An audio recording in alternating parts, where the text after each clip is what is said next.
Accrochez-vous, car l'histoire que vous êtes sur le point de découvrir va repousser les limites de la trahison et de la confiance. Lors d'une réunion capitale, la domestique de Lorenzo, Clara, se pencha vers son patron influent et chuchota discrètement. « Taisez-vous, quelqu'un nous écoute. » Ce geste audacieux aurait pu lui coûter la vie, mais ces deux mots allaient se révéler un traître impensable, anéantir les ennemis de son patron et la transformer, elle, la servante discrète, en la seule personne en qui il mettrait toute sa confiance. Clara Reyes avait assimilé 3 règles essentielles de survie durant ses 2 mois de travail au sein du manoir Duca. Garder les yeux baissés, le silence absolu et ne jamais, au grand jamais, interrompre le patron en pleine réunion. Ce soir, elle s'apprêtait à transgresser ces 3 principes fondamentaux.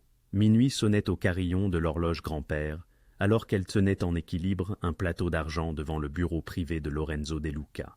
À travers la porte massive en chêne, des voix se faisaient entendre, tendues, pressantes, le genre de paroles qui hérissent les poils sur les bras.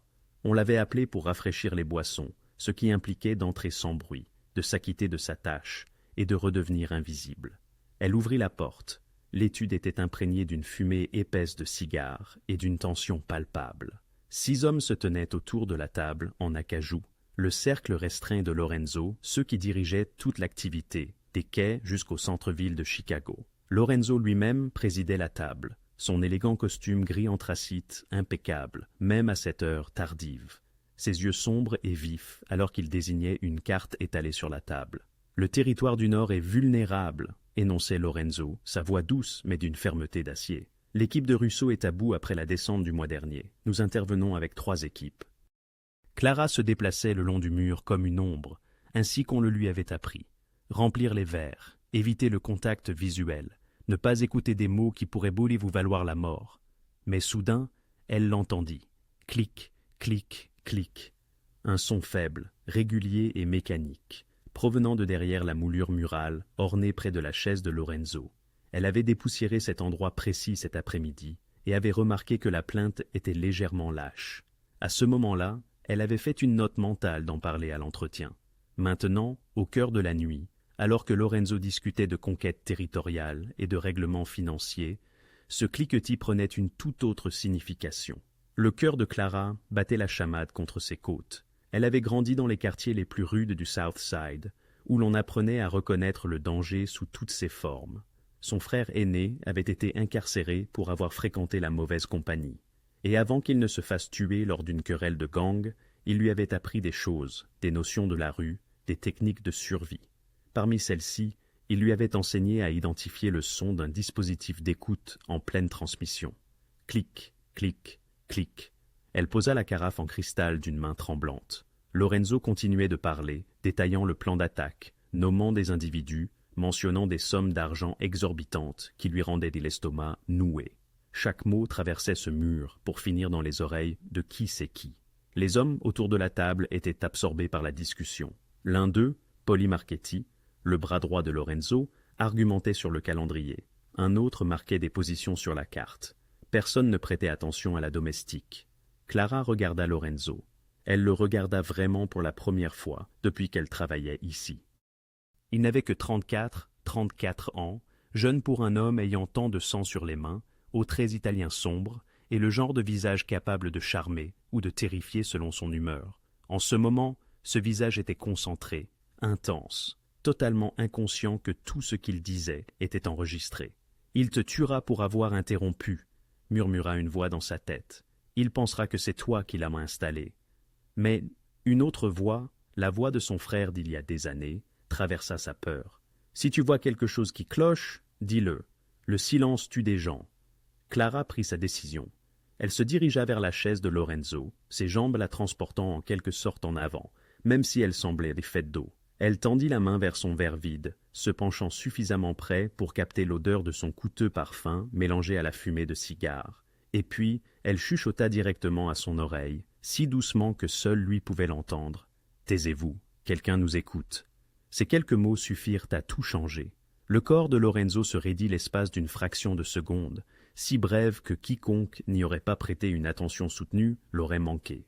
Mais Clara le perçut. Elle ressentit la violence contenue en lui se manifester avec une acuité accrue. Sa main, posée sur la table, se referma en un poing serré. Puis, tel un acteur expérimenté, il lissa son expression. Son sourire réapparut, aisé et charismatique. Il saisit son verre à nouveau rempli et en prit une gorgée, sans jamais poser son regard sur Clara. « Messieurs, dit-il, sa voix soudainement plus légère, presque enjouée. Il est tard et nous avons suffisamment progressé pour ce soir. Polly, vous coordonnerez avec les équipes demain. Marco, transmettez-moi les manifestes d'expédition d'ici midi. Nous nous retrouverons dans 48 heures. » Les hommes parurent perplexes. Polly fronça les sourcils. « Patron, nous n'avons pas terminé cette discussion. Demain, le coupa Lorenzo avec fluidité, se levant. J'ai une réunion matinale avec le conseiller municipal. Je ne peux pas le laisser penser que je ne suis pas un homme d'affaires respectable. » La plaisanterie tomba à plat, mais les hommes comprirent ce que c'était un renvoi. Ils rassemblèrent leurs papiers, leurs téléphones, leurs cigares inachevés. En trois minutes, l'étude était vide, à l'exception de Lorenzo et de Clara. La porte se referma. Clara resta figée contre le mur, le plateau d'argent serré dans ses mains aux jointures blanches. Lorenzo n'avait pas bougé de sa place à la table. Il fixait le panneau mural d'où provenait le cliquetis, sa mâchoire contractée. Quand il se tourna enfin pour la regarder, ses yeux étaient aussi froids que de la glace noire. « Montrez-moi, » dit-il tranquillement. La gorge de Clara devint sèche. Elle posa le plateau et se dirigea vers le mur, ses jambes tremblantes. Elle s'agenouilla, désignant la moulure de la plainte près de sa chaise. « Là, » chuchota-t-elle, « derrière ce panneau. Ça fait un cliquetis. Je l'ai entendu cet après-midi aussi, mais je ne pensais pas, je n'avais pas réalisé. » Lorenzo s'accroupit à côté d'elle, son oreille près du mur. Pendant un long moment, le seul son fut le tic-tac de l'horloge grand-père et la respiration rapide de Clara. Puis, elle le vit. Le léger resserrement autour des yeux de Lorenzo, la façon dont sa mâchoire se contracta. Il l'avait entendu, lui aussi. Il se leva brusquement et sortit son téléphone, tapant quelque chose rapidement. Puis, il regarda Clara. Il la regarda vraiment pour la première fois depuis qu'elle travaillait dans sa maison. « Quel était votre nom ?» demanda-t-il. « Clara Reyes, monsieur. » « Depuis combien de temps travaillez-vous ici, Clara ?»« 2 mois, monsieur. » Il étudia son visage comme s'il l'imprimait dans sa mémoire. « Ne quittez pas cette pièce. Ne dites pas un mot à qui que ce soit sur ce que vous avez entendu ce soir, ni à mes hommes, ni au reste du personnel, ni même à votre propre famille. Comprenez-vous » Clara hocha la tête, la gorge trop serrée pour parler. « Bien. » L'expression de Lorenzo s'adoucit presque imperceptiblement. « Car vous avez peut-être bien sauvé ma vie. » 20 minutes plus tard, un homme arriva, ne ressemblant en rien à l'habituelle équipe de Lorenzo. Marcus Webb, âgé d'une quarantaine d'années, mince et nerveux, portait un jean et un pull à capuche vieilli de l'université Northwestern. Il tenait un sac à dos abîmé et affichait l'air distrait d'un professeur d'université. Clara, toujours debout nerveusement près de la bibliothèque, où Lorenzo lui avait dit d'attendre, n'aurait jamais deviné que cet homme sans prétention était l'un des experts en sécurité technologique les plus recherchés du Midwest. Marcus salua Lorenzo d'une brève poignée de main. « Merci d'être venu aussi rapidement. Vous avez dit que c'était urgent. » Les yeux de Marcus parcoururent la pièce avec une évaluation professionnelle. « Où ?» Lorenzo désigna le panneau mural. « Ma domestique a entendu quelque chose. Un cliquetis. Rythmique. » Marcus ne perdit pas de temps à poser des questions. Il déposa son sac à dos et sortit ce qui semblait être une tablette modifiée avec des accessoires étranges. Clara observait, fascinée malgré sa peur, tandis qu'il se déplaçait lentement le long du mur, tenant l'appareil sous différents angles. Une lumière verte sur l'écran pulsait constamment. Puis, elle devint rouge. « Nom d'un... » souffla Marcus. Il s'agenouilla près de la plainte, sortant une petite trousse à outils. « Lorenzo, éteignez votre téléphone maintenant. » Lorenzo éteignit son téléphone sans hésitation. À ce point, pire, Marcus travaillait déjà sur le panneau, le décollant délicatement avec des outils spécialisés qui semblaient mais presque chirurgicaux. Cet engin émet des ondes.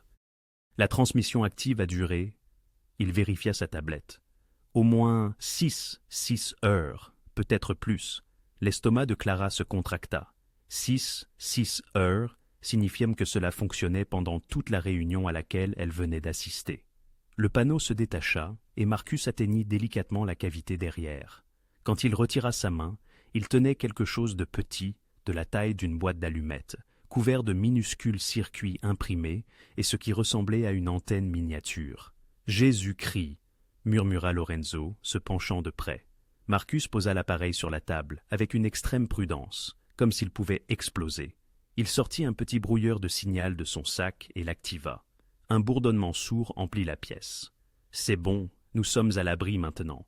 Rien ne sort ni n'entre électroniquement dans cette pièce. Il étudia l'appareil sous une loupe, prenant des photographies sous différents angles. Clara s'approcha, incapable de se retenir. De près, la chose paraissait incroyablement complexe, un cauchemar de technologie miniaturisée. « Parlez-moi, Marcus, » dit Lorenzo doucement. Sa voix était calme, mais Clara pouvait voir la blancheur de ses phalanges alors qu'il serrait l'arrière d'une chaise. Équipement de surveillance de qualité militaire. Marcus désigna un composant spécifique avec un stylo. « Voyez cette puce ? C'est une technologie de transmission chiffrée, de niveau gouvernemental, NSA, FBI, peut-être CIA. Et ceci indique que l'antenne a une portée d'environ 5 milles avec une capacité de relais. Celui qui écoute n'a pas besoin d'être proche. Pouvez-vous tracer le signal?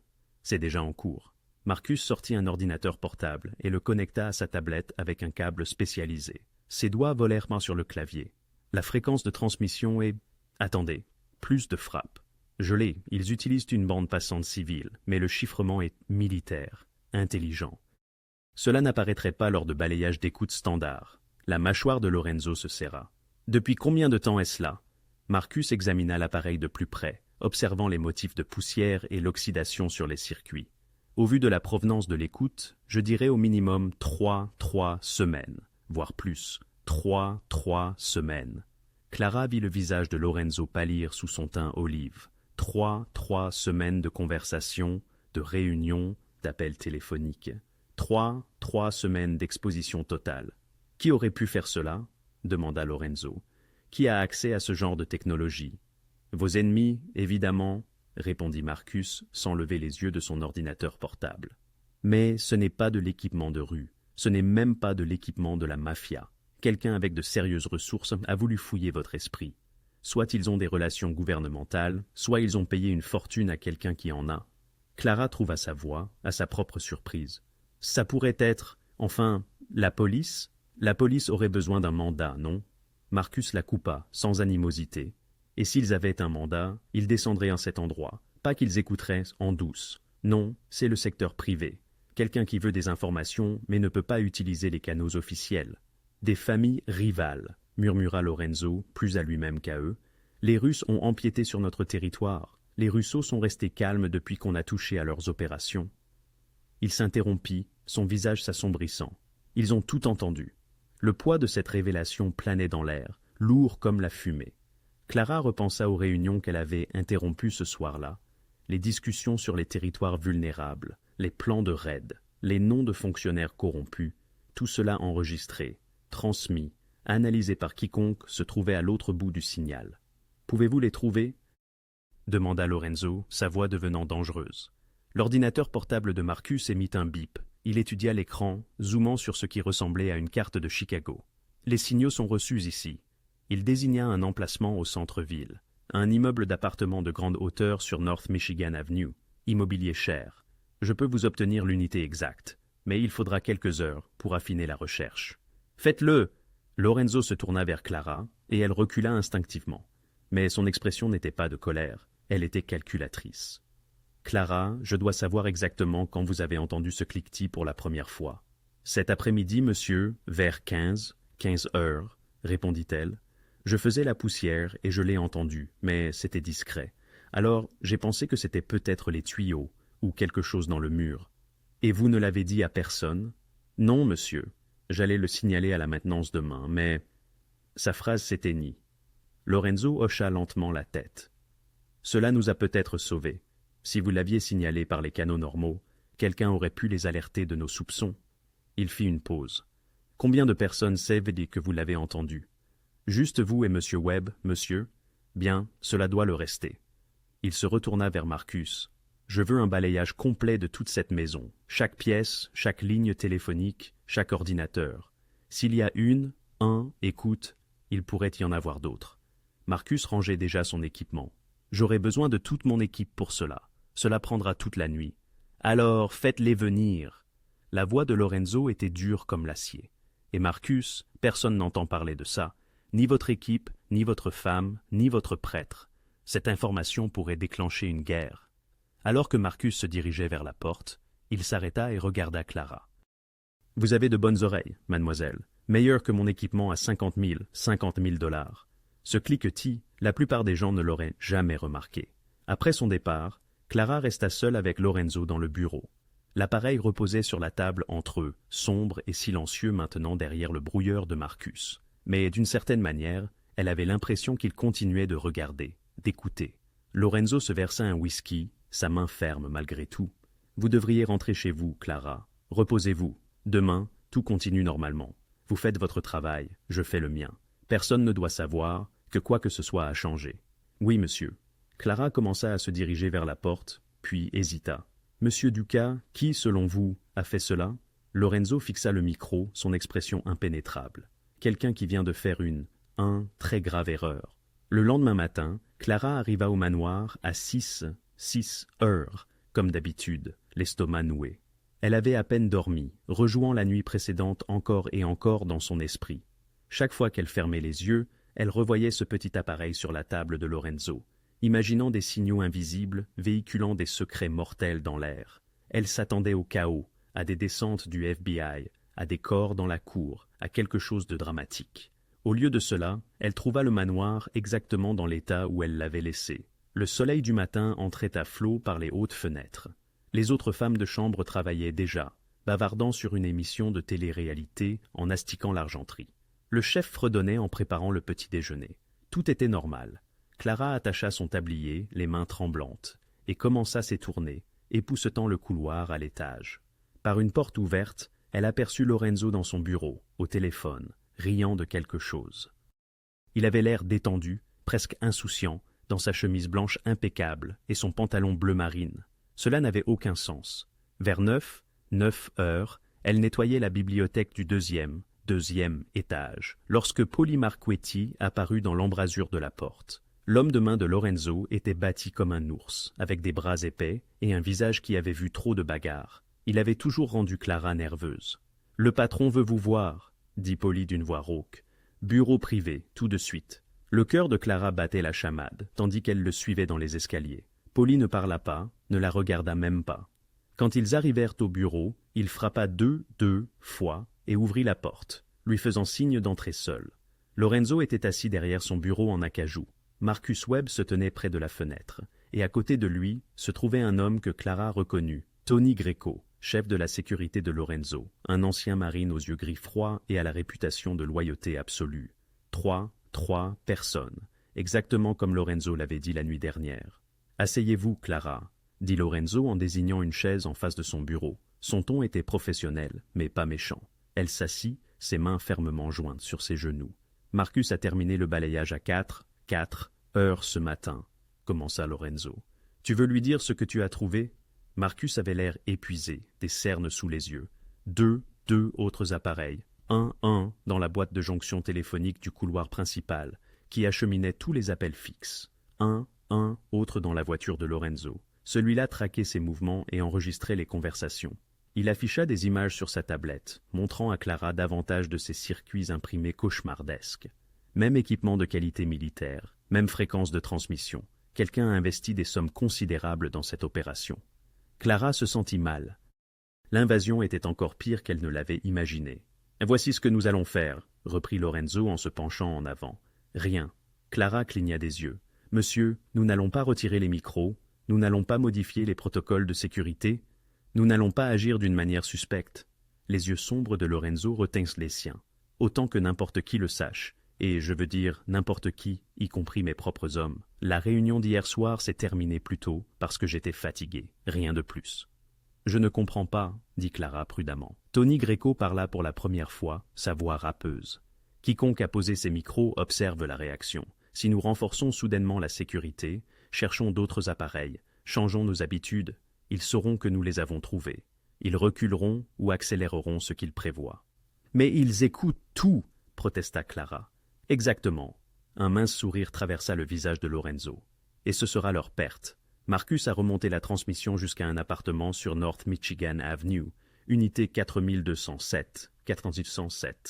Il est enregistré sous une société écran.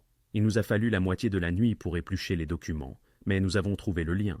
Devine qui possède cette société écran. Clara secoua la tête. Une société holding liée à la famille Volkov. Le sourire de Lorenzo devint froid. Les Russes. Ils essayent de pénétrer notre territoire depuis deux ans, et nous les avons bloqués à chaque tournant. C'est ainsi qu'ils ont toujours eu pas d'avance. Ils écoutaient notre stratégie. Les pièces s'assemblèrent dans l'esprit de Clara. Donc, si vous les laissez continuer à écouter, nous contrôlons ce qu'ils entendent, termina Lorenzo. Nous leur fournissons exactement ce que nous voulons qu'ils sachent. De fausses informations, de faux plans, un appât auquel ils ne pourront résister. Et pendant qu'ils chassent des fantômes, nous découvrons qui, au sein de mon opération, les a aidés à installer ces micros en premier lieu. Un frisson parcourut l'échine de Clara. Vous pensez que quelqu'un ici vous a trahi? Ces appareils ne se sont pas installés tout seuls, dit Tony Greco d'une voix neutre. Quelqu'un avait accès à cette maison, à la voiture de Lorenzo, à nos systèmes de sécurité. Soit nous avons un taupe, soit quelqu'un a été suffisamment négligent pour laisser un agent ennemi s'infiltrer. C'est pourquoi, poursuivit Lorenzo, seules quatre personnes sont au courant. Moi, Marcus, Tony et vous. Pas Polly, pas mon cousin Frankie, pas même mon conseiller. Personne. Moins il y a de personnes qui savent, plus il est facile de repérer les comportements inhabituels.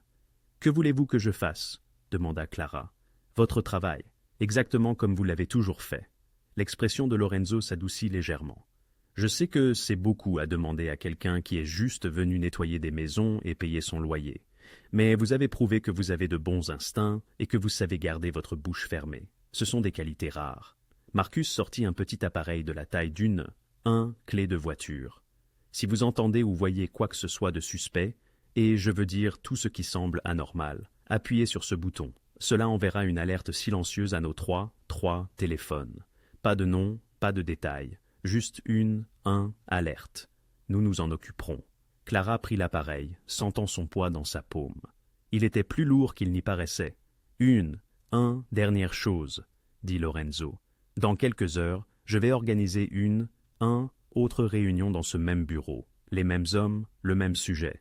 Mais cette fois, tout ce que je dirai sera un mensonge. Nous allons tester le système, voir si les Russes mordent à l'hameçon.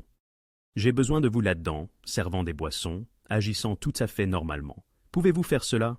Clara songea à son frère, mort à 26 ans parce qu'il avait choisi la loyauté envers les mauvaises personnes. Elle pensa à sa mère travaillant emploi pour les nourrir après son départ. Elle songea à tout ce qu'elle avait fait pour rester à l'écart des rues, pour se construire une vie décente. Et voilà qu'elle était assise dans le bureau d'un chef de la mafia, recruté pour une sorte d'opération de contre-espionnage. « Je peux le faire, » dit-elle doucement. Lorenzo l'étudia un long moment, puis hocha la tête. « Bien, Tony te donnera les consignes. » Et Clara, il attendit que son regard croise le sien. « Merci. La plupart des gens auraient poursuivi leur chemin hier soir. Pas toi. Mon frère disait toujours, « Le silence tue. » Clara acquiesça. « Un homme avisé, ton frère. » Lorenzo répondit laconiquement, « Il est mort. » L'expression de Lorenzo vacilla, un mélange de respect et de reconnaissance peut-être. Alors, assurons-nous que sa sœur ne finisse pas de la même manière. C'est clair? Clair comme de l'eau de roche, monsieur. En quittant le bureau, le petit appareil d'alerte lourd dans la poche de son tablier, Clara réalisa qu'elle avait franchi une ligne qu'elle ne pourrait jamais effacer. Elle n'était plus une simple domestique, mais une actrice dans un jeu des plus périlleux. À midi sonnant, l'hôtel particulier frémissait d'une tension feutrée. D'abord, Clara l'aperçut dans la cuisine, où le personnel se réunissait d'ordinaire pour déjeuner. Maria, la gouvernante en chef, chuchotait au chef de l'étrangeté de l'interruption abrupte de la réunion de M. Ducas la veille au soir. « Il n'écourte jamais celle-là, » confia Maria, jetant des regards fiévreux autour d'elle. Quelque chose a dû se passer. Clara, tête baissée, mangeait son sandwich en silence, le cœur battant la chamade. La paranoïa se propageait plus vite qu'elle ne l'avait anticipé. Dans le couloir principal, elle surprit deux subordonnés de Lorenzo, marmonnant à voix basse. « Le patron semblait ailleurs hier soir, » dit l'un. « Il nous a tous renvoyés comme si la maison était en feu. Mon cousin Vinny dit « Peut-être que les fédéraux rôdent, prêts à agir. »« Non, les fédéraux auraient déjà défoncé la porte, » répliqua l'autre. « C'est autre chose, quelque chose d'interne. » Ce mot « interne » flottait dans l'air comme un poison. Clara se déplaçait dans la demeure avec ses produits d'entretien, invisible comme à son habitude. Mais à présent, elle écoutait différemment. Chaque conversation, chaque œillade nerveuse, chaque appel téléphonique chuchoté devenait une information précieuse. Elle n'avait jamais réalisé à quel point les gens se dévoilaient lorsqu'ils pensaient que les domestiques étaient sourds. Vers 14 heures, alors qu'elle lustrait la rampe près du bureau de Lorenzo, elle entendit des voix s'élever de l'intérieur. Par la porte entr'ouverte, elle aperçut Polly Marchetti arpentant la pièce, sa nuque épaisse rougie par la frustration. « Patron, les hommes posent des questions, » disait Polly. « Ils ne comprennent pas pourquoi vous avez interrompu la réunion. Certains pensent même que vous avez eu des doutes sur l'opération du Northside. »« Qu'ils pensent ce qu'ils veulent, » répondit Lorenzo d'une voix calme, presque amusée. Un peu d'incertitude garde les gens vifs. Vifs ou paranoïaques. Polly cessa son va-et-vient. Joey Batts prétend que quelqu'un vous aurait prévenu d'une fuite du plan. Frankie, lui, croit que vous avez reçu un avertissement d'un de vos contacts à la mairie. Mince, même Marco est nerveux. Et ce type est d'habitude solide comme un roc. Marco est toujours nerveux. C'est pour ça qu'il gère l'argent. Les comptables paranoïaques font moins d'erreurs. Clara entendit le souffle lourd de frustration de Polly. « Lorenzo, je suis avec toi depuis 8 ans, depuis que tu as pris la succession de ton père. Si quelque chose ne va pas, tu peux me le dire. » Il y eut un long silence. Clara retint sa respiration, immobile. « Polly, tu sais que je te fais confiance, » finit par dire Lorenzo. « Mais en ce moment, j'ai besoin que tu me fasses confiance. Garde les hommes calmes. Dis-leur que l'opération Northside est toujours en cours. Nous affinons juste l'approche. Assure-toi que tout le monde reste concentré sur son travail, pas sur des rumeurs. Et s'ils continuent à poser des questions, alors tu leur rappelleras ce qui arrive aux gens qui remettent en question mes décisions. » La menace dans la voix de Lorenzo était tranquille, mais indubitable. Même Polly, son plus fidèle lieutenant, n'était pas mis dans la confidence. Clara ressentit un étrange mélange de peur et d'autres choses. De la fierté. Lorenzo lui faisait confiance. À elle, une domestique, lui confiant des informations qu'il ne partagerait pas avec des hommes qui le côtoyaient depuis des années. Après le départ de Polly, visiblement troublée, Clara reprit rapidement son polissage. Mais elle n'avait fait que quelques pas lorsque Lorenzo l'appela. « Clara, un instant. » Elle entra dans le bureau, refermant la porte derrière elle sur son geste. Lorenzo se tenait près de son bureau, observant le parc immaculé par la fenêtre. « Tu entends aussi, n'est-ce pas ?» demanda-t-il sans se retourner. « Les chuchotements. »« Oui, monsieur, tout le monde est nerveux. »« Bien. » Il se tourna vers elle, et il y avait quelque chose de calculate dans son expression. La paranoïa est utile, elle révèle les gens. Observe qui pose le plus de questions. Observe qui essaie de calmer tout le monde. Observe qui reste silencieux alors qu'il parle habituellement. Clara hocha la tête, gravant ces mots dans sa mémoire. « Tony te donnera une liste de noms, » poursuivit Lorenzo. « Des personnes qui ont eu accès à cette maison le mois dernier. Des entrepreneurs, des livreurs, de nouveaux employés. Je veux que tu la consultes et que tu me dises si quelqu'un te semble suspect. Parfois, les petits détails comptent. Un visage qui ne correspond pas, quelqu'un qui a posé trop de questions, quelque chose d'inhabituel? Je ferai de mon mieux, monsieur. » Le téléphone de Lorenzo vibra. Il y jeta un œil et afficha un sourire froid. Marcus vient de confirmer que l'appartement est toujours actif. Ils écoutent des toujours, enregistrent mais toujours, ce qui signifie qu'ils n'ont aucune idée que nous sommes sur le coup. Il regarda Clara. Ce soir, nous leur donnerons quelque chose qui mérite d'être entendu. Réunion à 20h, Vincio, tu seras là. Oui, monsieur. En quittant le bureau, Clara bouscula presque Frankie Duca, cousin de Lorenzo et conseiller de la famille. Frankie, la cinquantaine, aux cheveux argentés et au regard perçant, portait un costume coûteux qui ne parvenait pas à dissimuler sa carrure forgée en prison. « Attention, ma belle, » dit Frankie, la jaugeant d'une main, mais ses yeux scrutaient si son visage avec une intensité troublante. « C'est Clara, n'est-ce pas, la nouvelle ?»« Oui, monsieur. Lorenzo vous appelle souvent dans son bureau ces temps-ci. » Ce n'était pas tout à fait une question, mais la suggestion était latente. Les paumes de Clara devinrent moites. Juste des affaires domestiques, monsieur, quelques articles à remplacer. Le sourire de Frankie n'atteignait pas ses yeux. Bien sûr, affaires domestiques. Il lui tapota l'épaule, un geste qui lui sembla plus menaçant qu'amical. Vous faites du bon travail ici, Clara. Continuez comme ça. Elle le regarda s'éloigner, le cœur battant. Était-ce une conversation innocente, ou Frankie cherchait-il des informations? Se méfiait-il de son accès soudain à Lorenzo? Ou était-il du genre à se méfier de tout? Clara retrouva Tony Greco au bureau de la sécurité, une petite pièce tapissée de moniteurs affichant divers angles des terrains de la résidence. Il lui tendit une pochette Kraft sans dire un mot. Ce sont tous les entrepreneurs et prestataires, qui sont venus ici au cours des six dernières semaines, expliqua Tony. Examine-la ce soir. Si des noms ou des visages te rappellent ce quoi que ce soit, tu nous le feras savoir. Clara prit la pochette, en sentant le poids. À l'intérieur, des dizaines de noms, de photos, de vérifications d'antécédents. N'importe laquelle de ces personnes aurait pu poser les micros. Ou peut-être que c'était quelqu'un qui ne figurait pas sur la liste du tout. Quelqu'un qui avait échappé même à la sécurité méticuleuse de Tony. Encore un détail, ajouta Tony, ses yeux gris perçant les siens. Frankie vient de me demander pourquoi tu avais des entretiens avec le patron. Je lui ai répondu que Lorenzo envisageait de vous promouvoir au poste de gouvernante en chef, et que vous étiez en cours de vérification. Ça satisfait votre curiosité? Il a demandé après moi. Frankie s'intéresse à tout, c'est son travail. Être méfiant, protéger les intérêts de Lorenzo. Ne le prends pas personnellement. Tony se pencha en arrière sur sa chaise. Mais sois prudente, Frankie est intelligent. S'il pense que quelque chose cloche, il creusera jusqu'à ce qu'il découvre quoi. Clara quitta le bureau de sécurité avec la pochette dissimulée sous ses produits d'entretien. Tandis qu'elle arpentait les couloirs de la demeure, elle sentait des regards sur elle, réels ou imaginaires. Elle ne savait plus. La maison était devenue une cage de suspicion, et elle y était piégée avec des prédateurs qui rôdaient, cherchant à déterminer lequel des leurs les avait trahis. Et quelque part, dans un appartement de luxe du centre-ville, quelqu'un écoutait chaque mot, élaborant ses propres plans.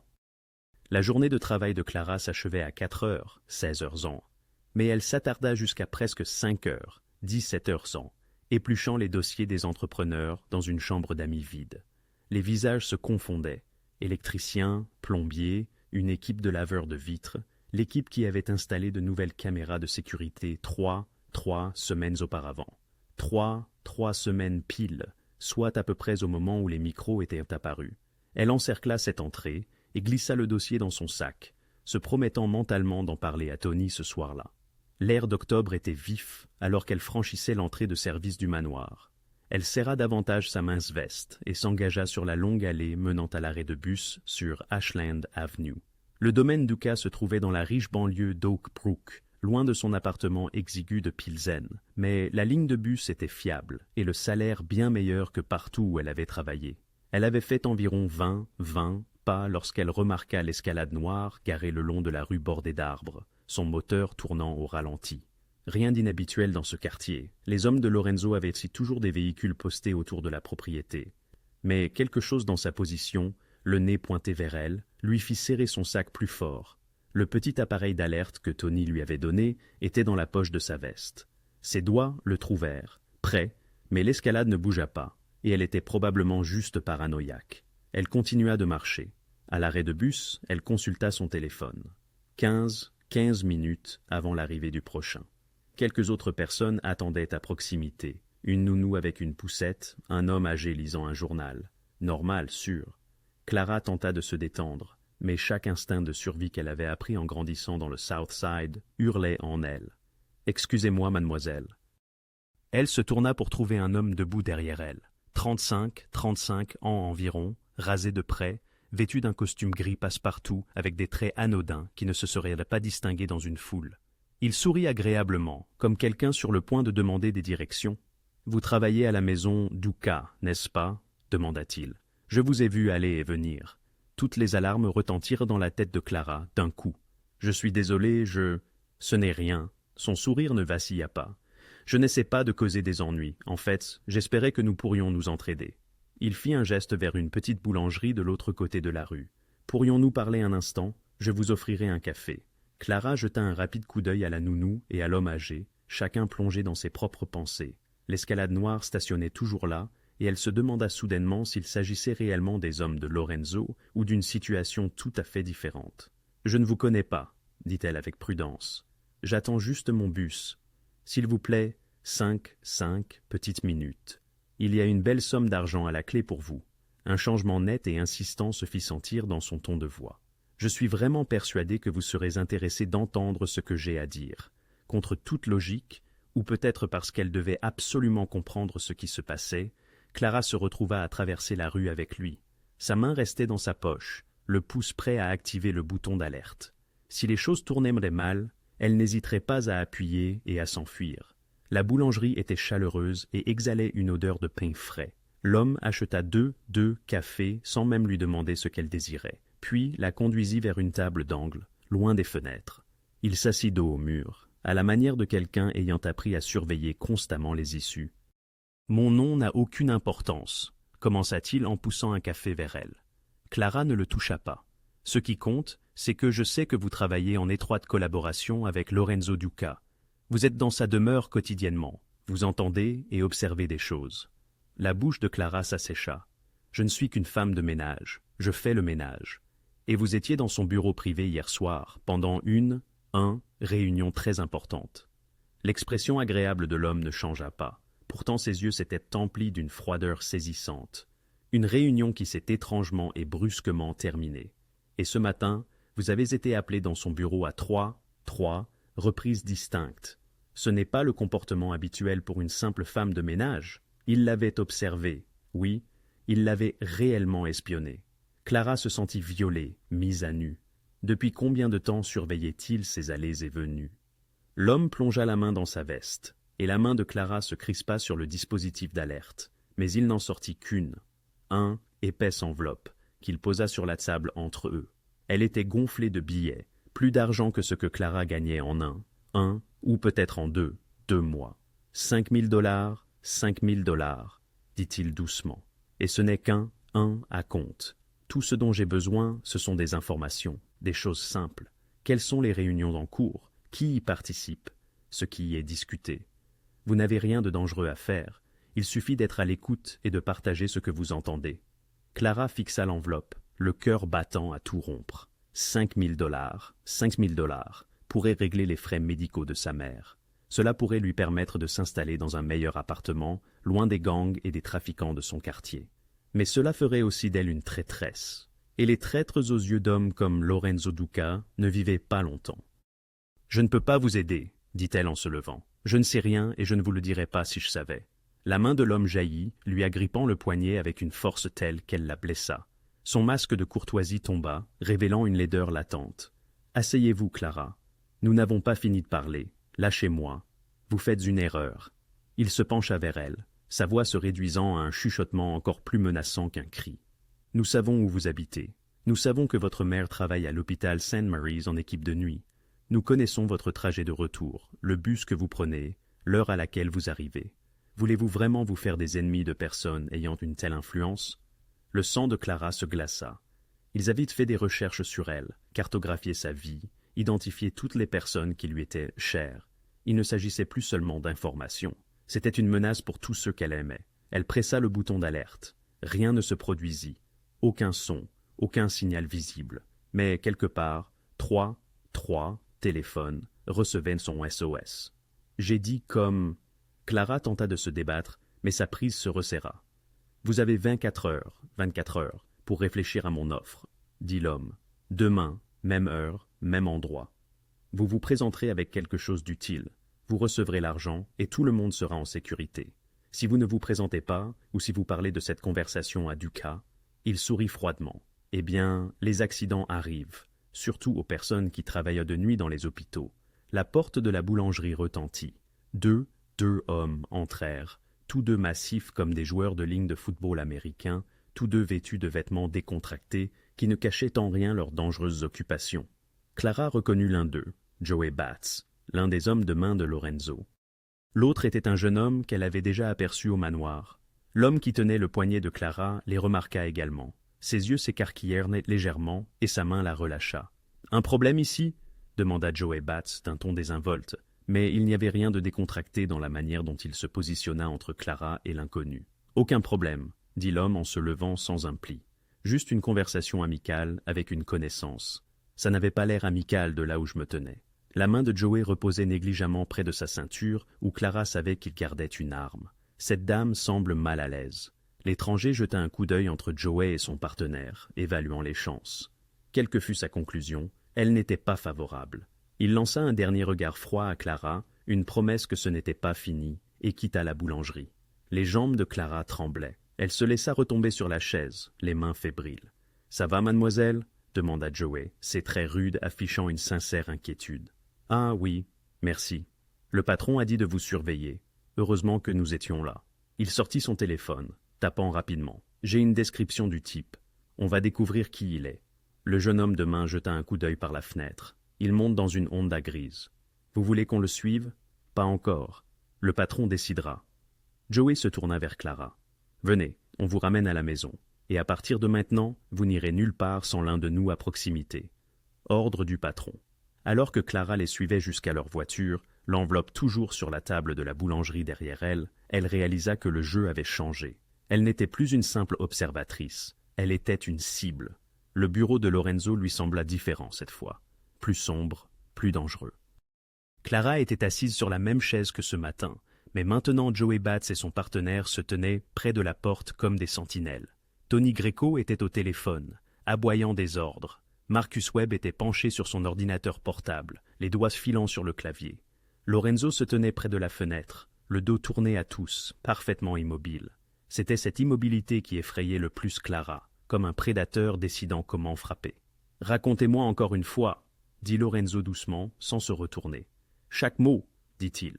La voix de Clara trembla, tandis qu'elle répétait la conversation pour la troisième fois. La menace concernant sa mère, l'enveloppe d'argent, le sourire froid de l'homme lorsqu'il mentionnait les accidents. Quand elle eut fini, Lorenzo se retourna enfin. Son visage était un masque de fureur contenue. « Marcus, dis-moi si tu as quelque chose. » « J'y travaille. » Marcus afficha les images de surveillance de la caméra extérieure de la boulangerie. Tony y avait déjà eu accès. On a un plan clair de son visage. On le passe dans nos bases de données maintenant. Son ordinateur émit un bip. « Ok, c'est intéressant. Aucune correspondance dans les fichiers criminels. Mais la reconnaissance faciale le trouve à partir d'un profil LinkedIn. Nommé David Walsh, il se déclare consultant en sécurité pour une société appelée Meridian Solutions. Jamais entendu parler d'eux, grogna Tony. C'est parce qu'elle n'existe pas. Du moins pas légitimement, Marcus afficha un dépôt d'entreprise. Une société écran enregistrée dans le Delaware il y a 6 mois. Pas de bureau physique, pas de site web, pas d'opération commerciale réelle. C'est une façade.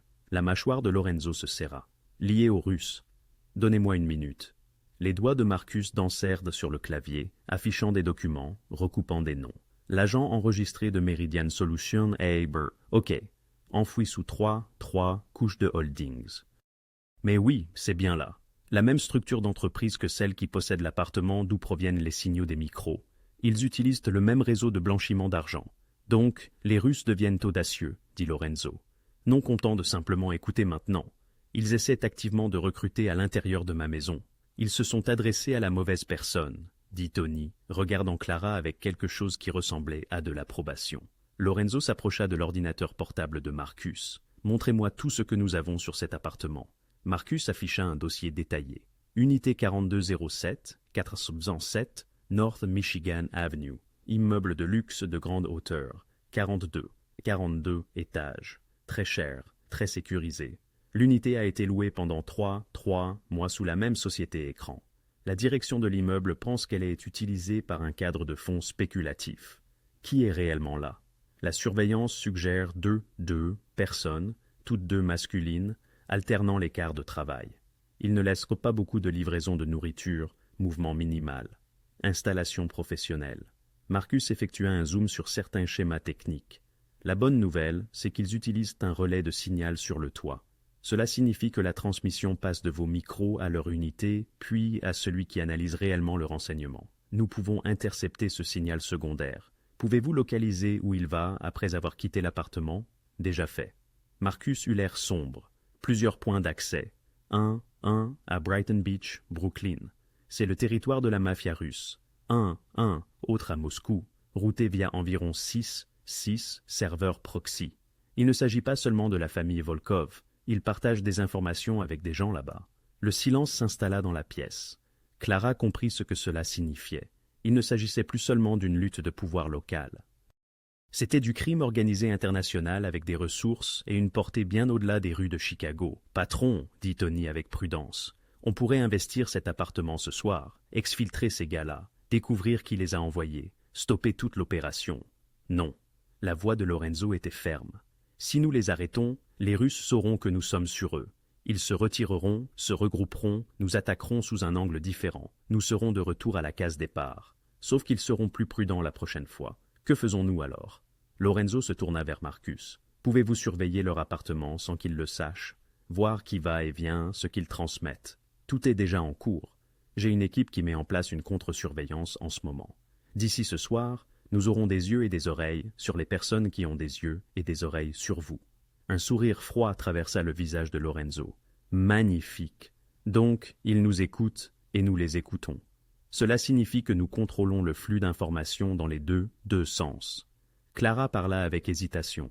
L'homme Walsh, a-t-il dit, j'ai 24 heures. 24 heures. Il veut que je le rencontre demain avec des informations. Et tu le feras, affirma Lorenzo, élargissant les yeux de Clara. Mais pas les informations qu'il désire. Tu vas lui fournir exactement ce que nous voulons que les Russes entendent. Patron, c'est périlleux, intervint Tony. Ils ont proféré des menaces contre sa mère. Ils connaissent qu'Hermione est son domicile. C'est précisément pourquoi elle bénéficiera d'une protection 24 heures sur 24, 7 jours sur 7, riposta Lorenzo. Et pourquoi Walsh ne pourra plus l'approcher à moins de 100 mètres, sans que nous le sachions. Il fixa Clara. À moins que tu ne veuilles te retirer. Ce n'est pas ce pourquoi tu t'es engagé en acceptant de s'occuper de ma maison. Je ne te blâmerai pas de renoncer. Clara remémorait le regard froid de l'homme, ses menaces envers sa mère. Elle songeait à fuir, à se cacher, peut-être même à quitter définitivement Chicago. Cependant, elle connaissait également des individus tels que Walsh et leurs complices. Ils n'oubliaient jamais. Ils ne pardonnaient point. Fuir la désignerait simplement comme cible ailleurs. « Qu'avez-vous besoin que je fasse » demanda-t-elle. Lorenzo l'examina longuement, puis acquiesça. « Joey et Marco te suivront constamment à l'extérieur de cette demeure. À l'intérieur, tu es en sécurité. Nous effectuons une nouvelle vérification ce soir pour nous assurer qu'il n'y ait plus de surprise. Demain, lorsque Walsh t'abordera, tu lui confirmeras ta coopération. Tu lui livreras des détails mineurs, rien de crucial. Nous rédigerons le scénario. Ne réalisera-t-il pas que c'est une imposture? Pas si nous allions la vérité au mensonge. Tu lui fourniras de véritables noms d'individus de mon organisation, des personnes sans importance, ou que je souhaite qu'il observe.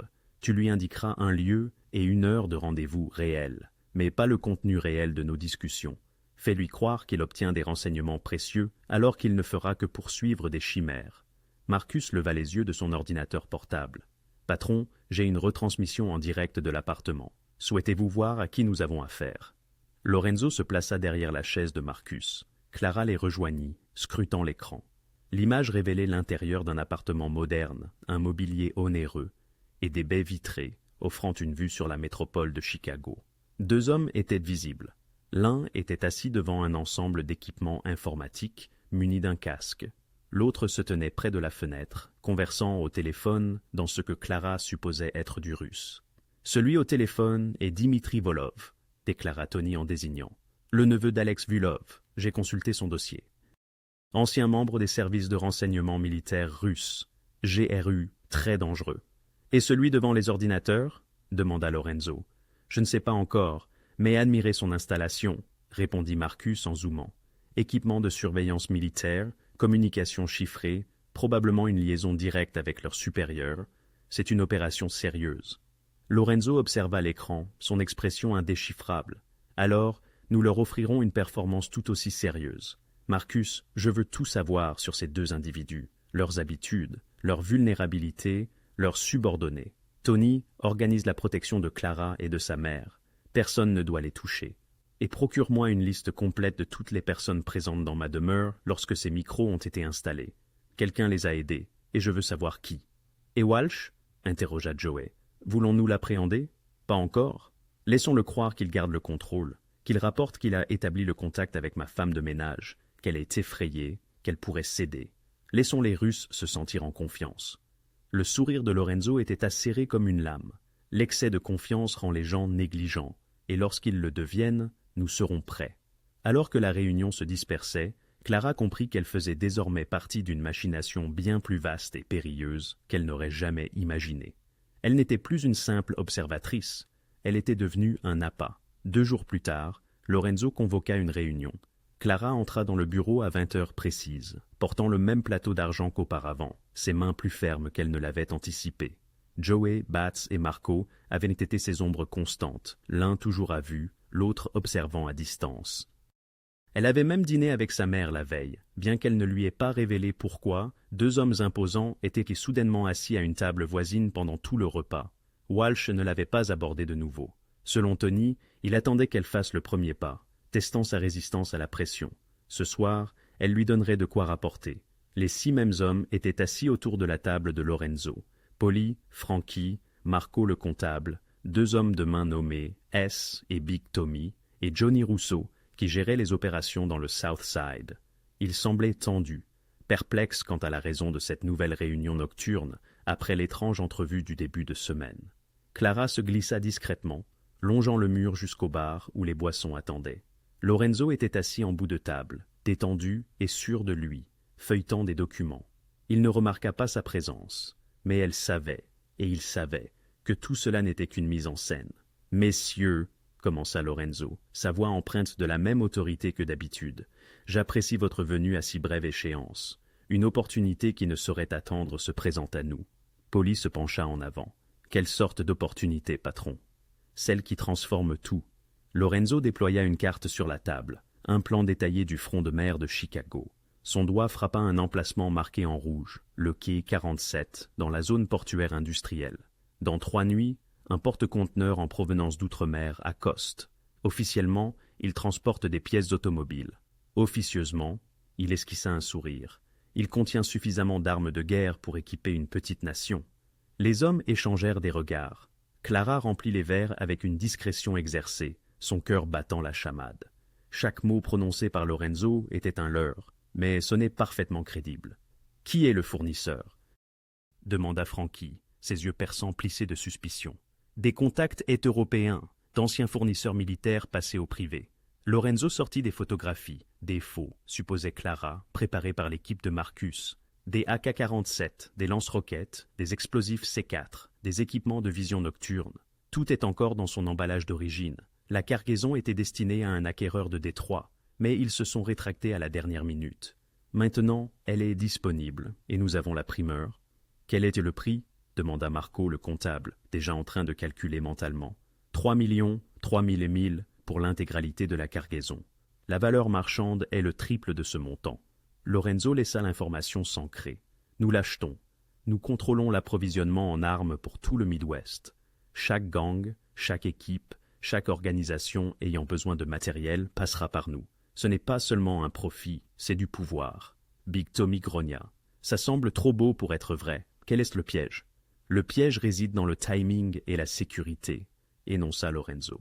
Le navire accoste à 2 heures du matin et nous disposons d'une fenêtre de 4 heures pour décharger les conteneurs et les transférer vers un entrepôt sécurisé. Cela signifie que nous aurons besoin d'au moins 20 hommes pour les camions et d'une puissance de feu suffisante pour gérer toute complication. « Quelle sorte de complication ?» interrogea S. « Le FBI pourrait surveiller le port. Des familles rivales pourraient avoir eu vent de la cargaison et les vendeurs exigent un paiement en espèces, intégralement, avant même que nous ne voyions la marchandise. » Le ton de Lorenzo était mesuré, exposant les risques comme un homme ayant envisagé toutes les éventualités. C'est risqué, mais le bénéfice en vaut la peine. Clara s'approcha pour remplir le verre de Lorenzo. En se penchant, elle discerna la légère tension dans sa mâchoire, l'unique indication qu'il jouait un rôle plutôt que de planifier réellement. Pour les autres, il paraissait d'une sincérité absolue. Frankie intervint, sa voix empreinte de prudence. « Patron, avec tout le respect que je vous dois, cela semble précipité. 3 millions, 3 000 000 de dollars. C'est une somme considérable à engager sur une affaire dont nous venons d'entendre parler. Votre source est-elle fiable? Assez fiable pour que j'y investisse mon propre argent, rétorqua Lorenzo, fixant Frankie dans les yeux. Mais je n'oblige personne. Si vous êtes mal à l'aise, dites-le maintenant. Je trouverai des personnes qui ne le sont pas. Le défi flottait dans l'air. Clara observa les visages des hommes, ce mélange de cupidité, de peur et de fierté. Ils ne voulaient bon à pas paraître faibles devant leur patron ou les uns devant les autres. « Je suis partant », déclara Polly sans hésitation. « Vous aurez mon équipe au quai, ils seront là. »« Moi aussi », ajouta Big Tommy. « Mes gars savent comment gérer les opérations de chargement. » Un à un, ils s'engagèrent. Même Frankie, bien que Clara remarquât qu'il paraissait toujours incertain. Peut-être pressentait-il que quelque chose n'allait pas, ou était-il simplement naturellement méfiant. Dans tous les cas, il ne pouvait pas reculer sans paraître déloyal.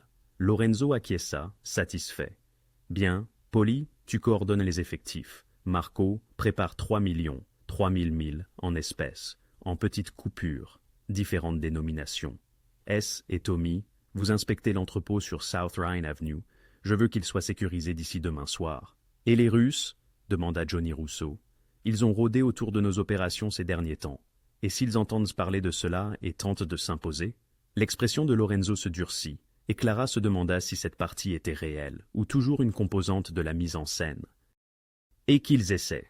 Nous aurons une sécurité suffisante au quai 47 pour gérer toute éventualité.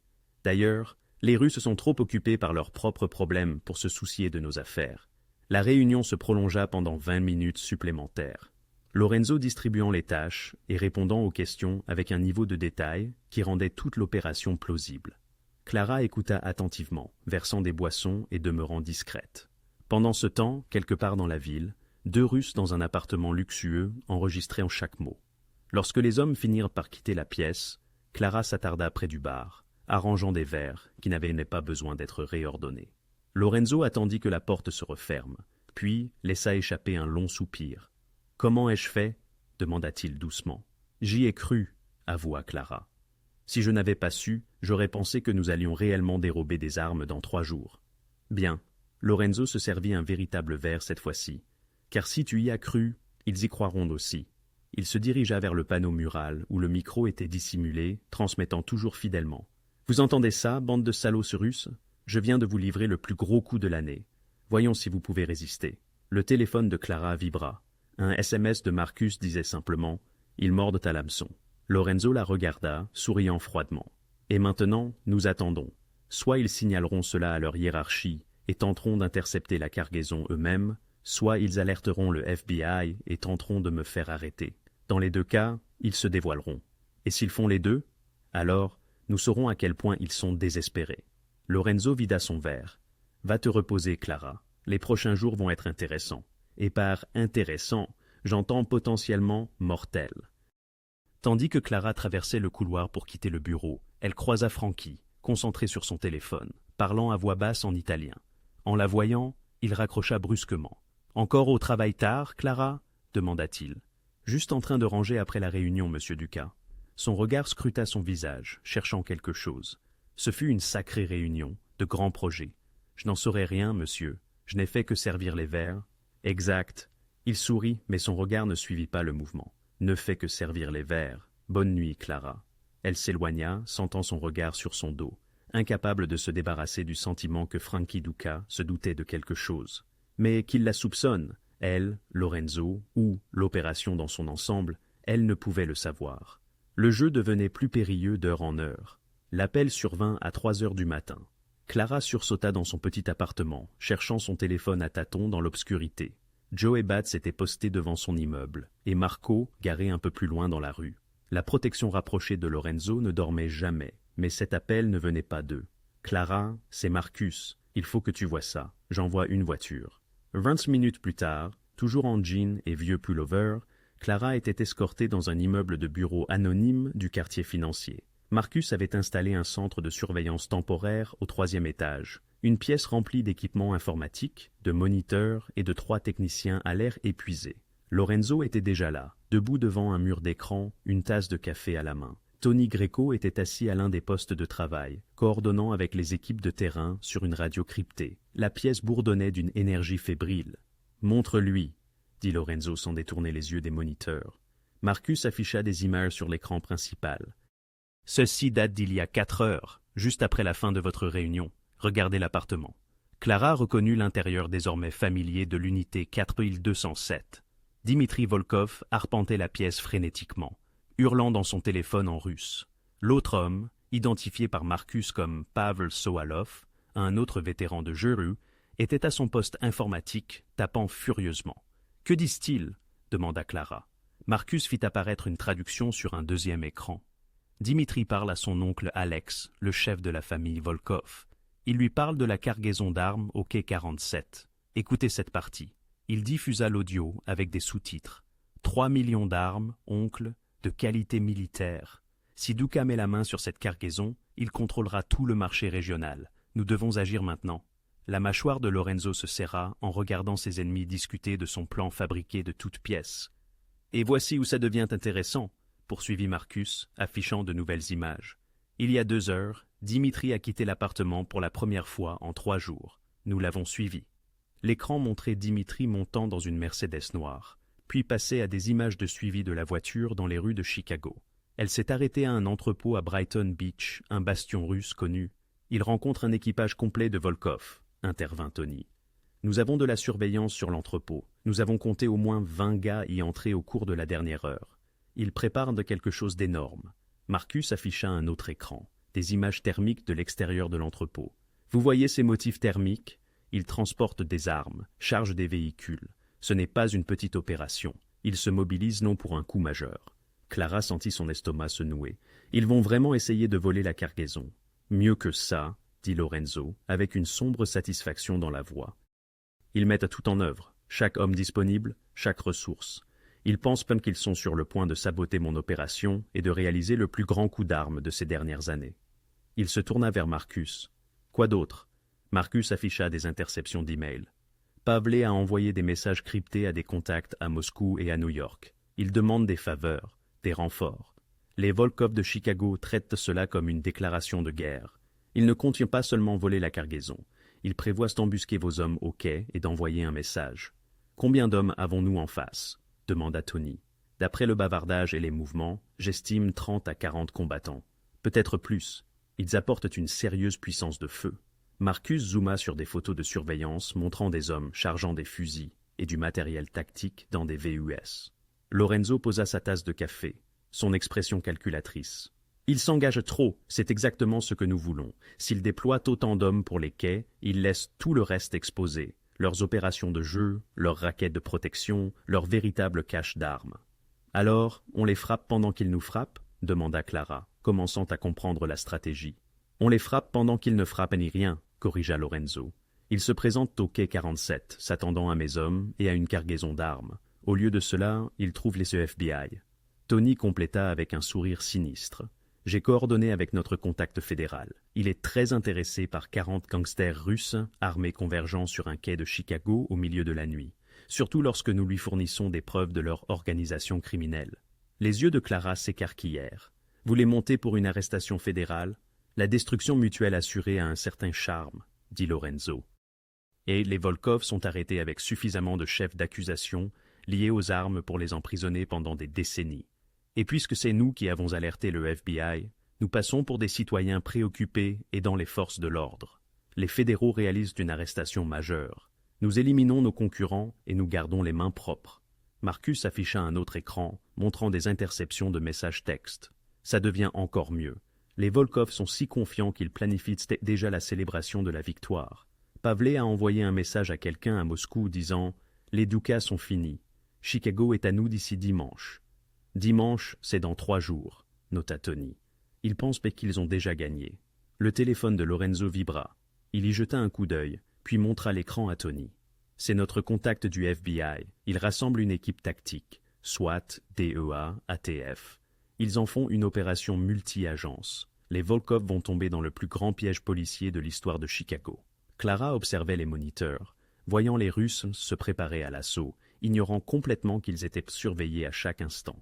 C'était brillant et terrifiant à la fois. « Et Frankie » demanda-t-elle soudain, se souvenant de la suspicion dans ses yeux. Il semblait dubitatif lors de la réunion, et s'il les prévenait d'une manière ou d'une autre, l'expression de Lorenzo s'assombrit. Frankie a fait des appels non autorisés. Tony les a surveillés, n'est-ce pas, Tony? Tony afficha les relevés téléphoniques. 3 appels à des numéros non répertoriés au cours des 2 derniers jours. Nous travaillons à les retracer maintenant, mais le timing est suspect, juste après vos réunions à chaque fois. Le silence tomba dans la pièce. Les implications étaient stupéfiantes. Le propre cousin de Lorenzo, son conciliaire, pourrait être la taupe. Ça pourrait être une coïncidence, dit Marcus avec prudence. Il dit peut-être juste paranoïaque et vérifie ses propres sources, ou c'est lui qui les a aidés à installer les micros en premier lieu, dit Lorenzo d'un ton monocorde. Famille ou pas, si Frankie travaille avec les Russes, il tombera avec eux. Clara eut un frisson. Elle avait vu assez de films de mafia pour savoir ce que « tomber » signifiait dans le monde de Lorenzo. « Patron !» l'un des techniciens de Marcus appela. « Vous devez voir ça. Les Russes viennent d'envoyer un autre message. » Marcus l'afficha sur l'écran principal. C'était crypté, mais ils avaient aussi craqué le code il y a des jours. Le message était court, en anglais cette fois. EK 47. Après-demain, 2h du matin. Apportez tout, c'est notre moment. Ils ont fixé la date, dit Marcus. Le même calendrier que votre fausse réunion mentionnait. Ils sont complètement accrochés. Lorenzo fixa le message, puis les images de surveillance montrant les Russes se préparant à la guerre. Ses ennemis étaient bien sur le point de tomber dans un piège de leur propre fabrication, déclenché par un murmure de domestiques et un mensonge soigneusement construit. « Messieurs, dit Lorenzo tranquillement, préparez-vous pour l'épilogue. Après-demain, nous mettons fin au problème Volkov définitivement. » Clara regarda les écrans, les Russes, s'armant, le FBI coordonnant leurs équipes tactiques, la toile de surveillance et de contre-surveillance qui avait transformé le manoir de Lorenzo en centre d'une guerre de l'ombre. Elle avait demandé à son patron de se taire il y a une semaine. Maintenant, ce simple avertissement murmuré était sur le point de faire tomber tout un empire criminel. L'air nocturne au quai 47 était épais de brouillard remontant du lac Michigan. Clara observait depuis l'intérieur d'un fourgon de surveillance garé à 3 pâtés de maison, les yeux fixés sur de multiples écrans affichant différents angles du front de mer industriel. Marcus était assis à côté d'elle, coordonnant les communications. Tony et Joey étaient sur le terrain avec l'équipe triée sur le volet de Lorenzo. Lorenzo lui-même se tenait à l'extérieur du fourgon, parlant doucement dans sa radio. Il avait refusé de se cacher pendant que son plan se déroulait. « Toutes les unités, signalez-vous », dit Marcus dans son casque. Des réponses crépitèrent à travers les haut-parleurs. Équipe du FBI positionnée dans des conteneurs d'expédition. Les hommes de Lorenzo postés sur les toits, avec des lunettes de vision nocturne, des officiers infiltrés se faisant passer pour des ouvriers portuaires. Tout le monde était en place. Clara consulta sa montre. 1h47 du matin. 13 minutes avant l'arrivée des Russes, s'attendant à une cargaison d'armes qui n'existait pas. Mouvement sur l'approche nord. Une voix signala à la radio. 3 véhicules VUS se dirigeant vers l'entrée du quai. Marcus afficha des images thermiques. Clara regarda des signatures thermiques montrer plusieurs individus armés dans les véhicules. Son cœur battait la chamade. « C'est juste l'équipe avancée, » murmura Marcus. « La force principale viendra du sud, essayant d'encercler quiconque est ici. » Il avait raison. 2 minutes plus tard, d'autres véhicules apparurent sur les caméras du sud. Un convoi de 5 VUS et un fourgon se déplaçant en formation comme une opération militaire. « Jésus, » murmura Clara. « Combien en ont-ils amené ? » « On dirait 35, peut-être 40 combattants, » dit Marcus, comptant les signatures thermiques. « Ils ont tout misé là-dessus. » La voix de Lorenzo résonnait dans la radio, calme et ferme. « Chef d'équipe du FBI, confirmez que vous voyez ça. » Une nouvelle voix répondit « Confirmé. » Agent spécial Sarah Sheen, la personne ressource du FBI avec qui Tony coordonnait. Nous comptons 38 individus armés convergeant vers un quai commercial à 2h du matin, 2h00, sans motif commercial légitime. C'est suffisant pour nous. Toutes les équipes, préparez-vous à intervenir à mon signal. Les véhicules des Russes s'immobilisèrent à des emplacements prédéterminés autour du quai. Des hommes en sortirent, leurs armes visibles même dans l'obscurité, fusils, carabines, équipements tactiques. Ils se déplaçaient avec une précision militaire, établissant un périmètre. Dimitri Vilov était visible au centre, aboyant des ordres en russe. Même à travers les images granuleuses de la surveillance, Clara pouvait déceler sa confiance. Il pensait qu'il était sur le point de l'emporter. « Ils sont en position », rapporta Marcus, complètement exposé. « FBI, vous êtes autorisé à engager », dit Lorenzo dans sa radio. « Toutes les unités, allez-y, allez-y, allez-y. » Le quai explosa dans le chaos. Des projecteurs s'allumèrent de toutes les directions, transformant la nuit en un jour aveuglant. Des agents du FBI surgirent des conteneurs d'expédition, des entrepôts, de positions dissimulées partout. Des véhicules de police bloquèrent toutes les issues. « Agents fédéraux, jetez vos armes à terre !» Les Russes restèrent figés, piégés à ciel ouvert, sans nulle part où fuir. Quelques-uns levèrent leurs armes, mais ils étaient en infériorité numérique de 3 contre 1. Clara observa l'expression de Dimitri se transformer, de la confiance en l'horreur, alors qu'il réalisait qu'ils avaient été piégés. En 90-86 secondes, tout était terminé. Pas un coup de feu n'avait été tiré. Les Russes jetèrent leurs armes et se jetèrent à terre, tandis que les agents du FBI les encerclaient, des serre-câbles et des menottes apparaissant au poignet. « Cible sécurisée », annonça la voix de l'agent Chen. 38, suspect en détention. plusieurs accusations de possession d'armes, articles sur le crime organisé. Ce sera un coup de filet marquant une carrière. Bon travail, monsieur Duca. Lorenzo s'autorisa un petit sourire. Toujours heureux d'aider les forces de l'ordre, agent Chen. Mais Marcus changeait déjà d'écran. Patron, l'équipe 2 se dirige vers l'appartement maintenant. L'attention de Clara se porta sur de nouveaux écrans montrant le couloir intérieur du gratte-ciel de luxe. Une équipe tactique, les hommes de Lorenzo, pas du FBI, approchaient de l'unité 427 avec une précision militaire. Ils avaient des caméras montées sur leurs casques, offrant à Marcus de multiples points de vue. Effraction dans 3, 2, 1. La porte explosa vers l'intérieur. L'équipe inonda l'appartement, armes au poing. Pavlov eut à peine le temps de lever les yeux de son poste informatique avant d'être plaqué au sol. L'appartement était vide par ailleurs. Dimitri avait emmené tout le monde au quai.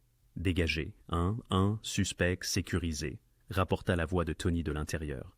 Ne touchez pas l'équipement tout de suite, dit Marcus avec urgence. Je dois voir à quoi nous avons affaire. Deux des spécialistes techniques de Marcus entrèrent dans l'appartement, sortant déjà des dispositifs de balayage. Clara les observa examiner la batterie d'ordinateur et l'équipement de surveillance. « Patron, vous devez voir ça », dit l'un d'eux, la voix tendue. La caméra du casque zoom sur les écrans d'ordinateur. Le souffle de Clara se coupa. Les écrans ne montraient pas seulement les flux du manoir de Lorenzo.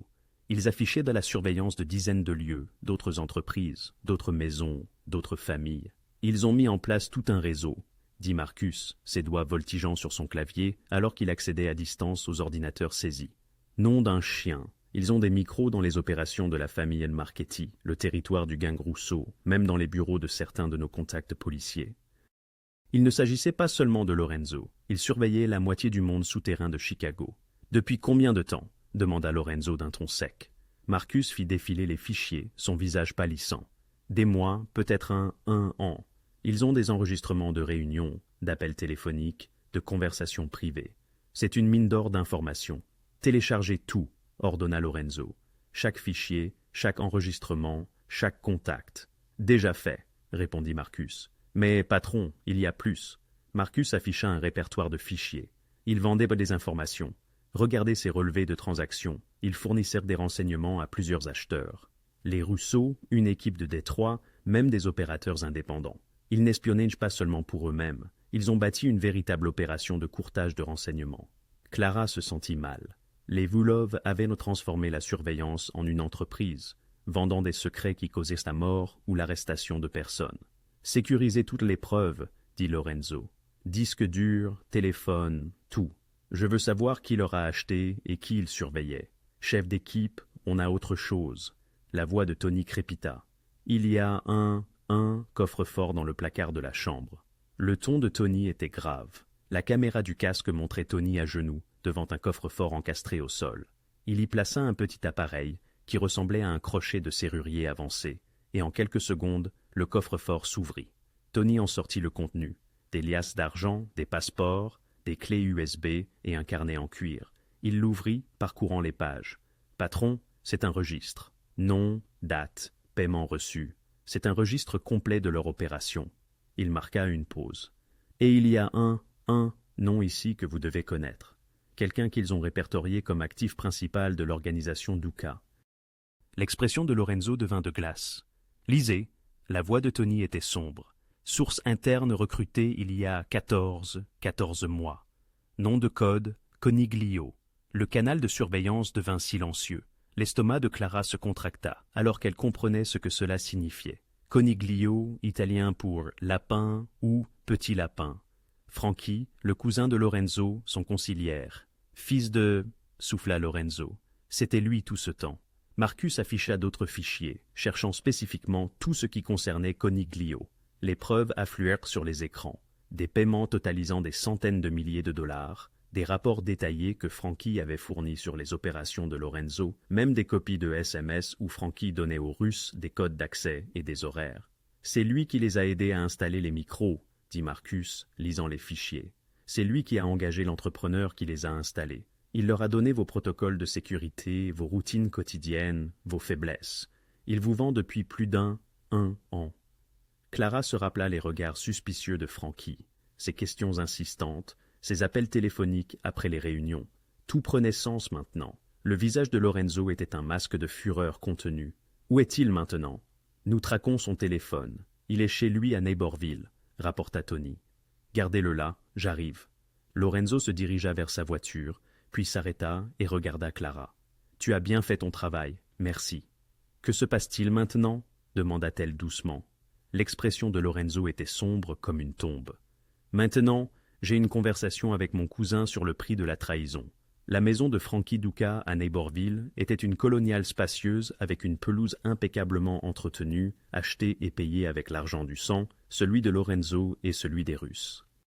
Lorsque le convoi de Lorenzo arriva à 3h30 du matin, 3h30, les lumières étaient encore allumées à l'intérieur. Clara avait insisté pour venir, bien que Lorenzo ait essayé de la dissuader. « Tu as commencé ça », avait-il finalement dit. « Tu mérites de voir comment ça se termine. » Maintenant, elle était assise dans la voiture avec Joey Batts, pendant que Lorenzo, Tony et quatre autres hommes s'approchèrent de la porte d'entrée. Ils ne frappèrent pas. Tony utilisa une clé. Lorenzo avait les clés de toutes les maisons de son cercle intérieur, un fait qui semblait soudain moins un signe de confiance qu'une assurance. Ils trouvèrent de Frankie dans son bureau, un verre de whisky à la main, fixant son téléphone. Il leva les yeux en les voyant entrer, et Clara ne vit aucune surprise sur son visage, seulement de la résignation. « Je me demandais combien de temps cela prendrait, » dit Frankie doucement. Lorenzo referma la porte derrière eux. Lorsque Lorenzo parla, sa voix était plus froide que Clara ne l'avait jamais entendue. « 14 mois, Frankie. 14 mois que tu me vends aux Russes, mon propre cousin, le sang de mon père. » Frankie but une longue gorgée. « Ton père était un dinosaure qui ne voyait pas l'avenir. Tu es comme lui, trop fier, trop traditionnel. Les Russes sont l'avenir, Lorenzo. Ils ont des connexions, des ressources, une portée que tu ne peux égaler. J'ai essayé de te dire de faire la paix avec eux, de partager le territoire, mais tu n'as pas voulu écouter. Alors, tu as décidé de me détruire à la place. J'ai décidé de survivre. » Frankie posa son verre. « Tu crois que les Vulov m'ont approché? C'est moi qui les ai approchés. J'ai vu dans quelle direction soufflait le vent. Dans 5 ans, ils contrôleront Chicago, et j'allais être du côté des vainqueurs. » Tony s'avança, la main près de son arme, mais Lorenzo leva une main pour l'arrêter. « Dis-moi comment tu as fait, » dit Lorenzo. « Tout. Tu me dois au moins ça. » Frankie rit amèrement. « Qu'importe maintenant. Tu as déjà gagné. Les Vulov sont en détention du FBI. Leur opération est terminée. Je veux des noms, tous les participants, chaque entrepreneur que tu as engagé, chaque personne que tu as compromise. » Un instant, Frankie sembla vouloir refuser.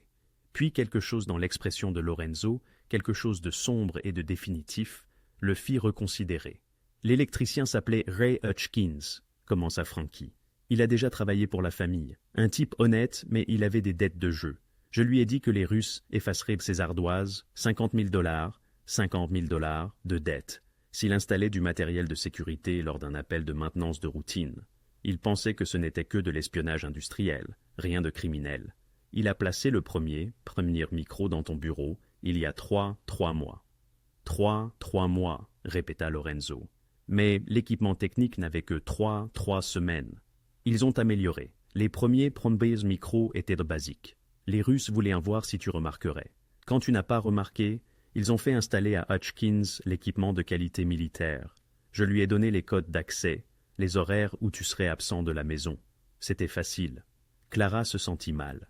Ce n'était pas seulement une trahison. C'était une destruction calculée et méthodique de la confiance familiale. « Qui d'autre » demanda Tony. « Le micro de la voiture. C'était moi. Je l'ai installé moi-même le mois dernier quand Lorenzo était à New York. Ça m'a pris 10 minutes. » La voix de Frankie était monocorde. En fait, l'écoute téléphonique était un autre entrepreneur, un gars des télécommunications nommé Eddie Garcia. Même affaire, dette, désespoir, dessous de table. Il pensait qu'il aidait aussi à de l'espionnage industriel. Lorenzo sortit son téléphone, tapant des notes. Le département de surveillance, qui le connaissait? Seuls les Volov et leur équipe technique. Je n'y ai jamais mis les pieds. Ils me payaient en crypto-monnaie, intraçable, du moins c'est ce que je croyais. Il lança un regard noir à Marcus qui venait d'entrer. « Ton expert en technologie est meilleur que je ne le pensais. Qu'est-ce que tu leur as dit ?» demanda Lorenzo. « Quelles informations as-tu vendues ?»« Tout. » Frankie soutint le regard de Lorenzo avec défi. Agenda de réunion, transactions commerciales, contacts policiers, itinéraire de livraison. négociations avec des familles rivales. Chacun de tes mouvements, ils le connaissaient avant même que tu ne l'aies fait. C'est ainsi qu'ils ont échappé à tes coups. C'est pourquoi leurs opérations avaient toujours une longueur d'avance. Et l'argent, combien t'ont-ils payé? 250 000 en 14 mois. Plus des promesses de territoire une fois qu'ils auraient repris le contrôle. Une place à leur table. Frankie se versa un autre whisky. Plus que ce que tu ne m'as jamais offert, cousin. J'ai fait le vrai travail pendant que tu récoltais la gloire. Le neveu préféré de ton père, l'héritier choisi. Où cela m'a-t-il mené? En vie, dit simplement Lorenzo. C'est là que cela t'a mené et tu l'as gâché. La pièce devint silencieuse. Clara observa le visage de Lorenzo, y discernant le conflit entre la loyauté familiale et un pragmatisme froid. Elle se demandait lequel l'emporterait. Tony, dit finalement Lorenzo, emmène Frankie à l'entrepôt de la rue Division. Garde-le là-bas jusqu'à ce que je décide de son sort. Tandis que les hommes de Tony s'apprêtaient à escorter Frankie dehors, le cousin de Lorenzo se retourna une dernière fois. « Tu sais ce que tu dois faire, Lorenzo. Famille ou non, je suis un traître. Tes hommes attendent justice. Ne me dis pas ce que je dois faire, Frankie. Tu as perdu ce droit dès l'instant où tu m'as trahi. » Après leur départ, Clara trouva Lorenzo près de la fenêtre, contemplant le vide. « Ça va » demanda-t-elle doucement. « Mon cousin, le sang de mon père. Je lui ai fait confiance pour tout. » La voix de Lorenzo était creuse. « Il a placé des micros dans ma maison, vendu mes secrets. Il m'aurait fait tuer ou emprisonner sans toi. Que vas-tu faire de lui » Lorenzo ne répondit pas directement. Ray Hutchins, l'électricien, Tony l'a déjà interpellé. Il coopère pleinement, terrifié à l'idée d'être accusé de complicité.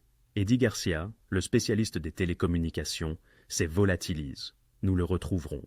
Et chaque entrepreneur, livreur ou employé de service ayant eu accès à ma maison au cours de l'année passée est de nouveau passé au crible. S'ils ont ne serait-ce que regardé les Russes, c'est terminé pour eux. Et Frankie? Lorenzo se tourna vers elle. Les anciennes règles stipulent que la trahison familiale est punie de mort. Mon père l'aurait tué sans hésitation. Il marqua une pause. Mais je ne suis pas mon père. Je devrais réfléchir à ce à quoi ressemble la justice ici. Clara comprit ce qu'il ne disait pas. Que faire preuve de miséricorde pourrait être interprété comme une faiblesse, mais tuer un membre de sa famille pourrait lui coûter quelque chose d'irréversible. Le registre de l'appartement, continua Lorenzo, changeant de sujet. Il contient les noms de tous ceux qui ont acheté des informations au Volov. Dixet, 17, acheteurs différents, des familles rivales, des fonctionnaires corrompus et même quelques journalistes. Marcus les traque tous. Demain, nous saurons qui a utilisé les renseignements russes contre nous. Que ferez-vous de ces informations? Un sourire froid traversa le visage de Lorenzo. Cela dépend de qui ils sont et de ce qu'ils savent. Certains paieront pour leur déloyauté, d'autres pourraient devenir des alliés utiles s'ils sont correctement motivés. Son téléphone vibra. Il le consulta, puis montra l'écran à Clara. C'était une alerte d'actualité. Raid massif du FBI contre un réseau de crime organisé. 38. Arrestation au dock de Chicago. C'est déjà aux informations, dit Lorenzo. Au matin, tout Chicago saura que l'opération Vityav est terminée. Et le meilleur, c'est que le FBI qualifie ça de réussite d'enquête interagence avec l'aide d'informateurs confidentiels. Mon nom n'apparaît nulle part. Clara ressentit le poids de tout ce qui s'était passé. Le murmure qui avait tout déclenché, les micros, la contre-surveillance, le piège élaboré. Il y a une semaine, elle n'était qu'une femme de ménage essayant de payer son loyer. Désormais, elle se tenait dans la maison d'un traître à ses 4 heures du matin, assistant à la consolidation du pouvoir d'un chef de la mafia par une tromperie calculée. « Tu devrais rentrer chez toi, » dit Lorenzo. « Repose-toi, c'est fini pour toi. » Mais Clara savait que ce n'était pas vrai. Elle avait trop vu, trop su. Elle faisait désormais partie du monde de Lorenzo, qu'elle le veuille ou non. « Est-ce vraiment fini ?» demanda-t-elle. Lorenzo la regarda avec une sorte de respect. « La guerre avec les Russes, oui. Mais il y a toujours une autre bataille à venir. C'est la nature de notre activité. Et tu es sous ma protection désormais, Clara, pour la vie. Ce n'est pas négociable. » Son ton s'adoucit légèrement. « Mais cela signifie aussi une opportunité si tu la désires. Tu as prouvé que tu es intelligente, loyale et courageuse. Ces qualités sont rares. » Clara songea à son petit appartement, aux factures médicales de sa mère, aux avertissements de son frère décédé concernant la vie qu'il avait choisie. Elle pensa à la manière dont un seul murmure d'avertissement avait tout changé. « Laisse-moi y réfléchir, » répondit-elle finalement. Lorenzo hocha la tête. C'est juste, maintenant, rentrons chez toi. La purge commença à l'aube. Clara arriva au manoir à aube 6h du matin, et y trouva la moitié du personnel disparu. Maria, la gouvernante en chef qui travaillait pour les DeLuca depuis 15 ans, emballait ses affaires dans des cartons, des larmes coulant sur son visage. 2 des hommes de sécurité de Tony se tenaient près de la porte, veillant à ce qu'elle n'emporte rien qui ne lui appartienne pas. « Je n'ai rien fait de mal, » sanglota Maria, en passant devant Clara. « J'ai toujours été loyale, je n'ai jamais... » « Votre neveu travaille pour les Volov, » dit Tony d'un ton monocorde. « Vous n'avez pas divulgué cette relation lors de votre embauche, c'est une faille de sécurité. C'est juste un gamin, il fait leurs courses, rien de sérieux. Ce n'est pas notre problème, c'est fini pour vous, dehors. » Clara continua sa route, l'estomac noué. Maria avait toujours été gentille avec elle, lui apprenant quelle pièce Lorenzo préférait nettoyer en premier, quel verre utiliser pour quelle boisson. Maintenant, elle était effacée de l'opération Duca, comme si elle n'avait jamais existé. Dans la cuisine, la chef était également partie, remplacée par une femme au regard sévère que Clara ne reconnaissait pas, déjà en train de préparer le petit déjeuner avec une précision militaire. 2 des jardiniers vidaient leur remise à outils sous l'œil vigilant de Tony. Clara trouva Lorenzo dans son bureau, examinant des dossiers de personnel avec Marco, le comptable. Le bureau était couvert de chemises, chacune représentant quelqu'un dont la loyauté était remise en question. Le service d'aménagement paysager. Il s'occupe de nos terrains depuis 3 ans, disait Marco. Mais leur entreprise a travaillé au domaine de Volov à Brighton Beach l'été dernier. C'est un peu trop près pour être confortable. Remplacez-les, dit Lorenzo sans hésitation. Demandez des recommandations à la famille Marchetti. Ils ont du personnel. Et Sal Benedetto? Il conduit pour nous depuis... Son beau-frère est Eddie Garcia, le technicien en télécommunications, qui a placé les écoutes téléphoniques. La voix de Lorenzo était glaciale. Sal prétend qu'il ne savait pas, mais je ne crois pas aux coïncidences. Il est dehors. Marco prit une note. Ça fait 18. Personne jusqu'à présent, patron. Nous allons manquer de personnel. Alors, embauchez de nouvelles personnes. Mieux vaut être en sous-effectif qu'en situation de compromission. Lorenzo leva les yeux et vit Clara. Laissez-nous une minute, Marco. Après le départ du comptable, Lorenzo fit signe à Clara de s'asseoir. Il semblait épuisé, des cernes sombres sous les yeux. Elle doutait qu'il ait dormi du tout. Ray Hutchkins, l'électricien, nous a fourni une liste de tous ceux avec qui il avait travaillé et qui auraient bien pu être approchés par les Russes, dit Lorenzo. 7. Entrepreneurs. 3. Services de livraison. Et 2. Consultants en sécurité. Nous les vérifions tous. Ceux qui ne peuvent être blanchis sont renvoyés. Cela fait beaucoup de monde, dit doucement Clara. Cela doit être fait.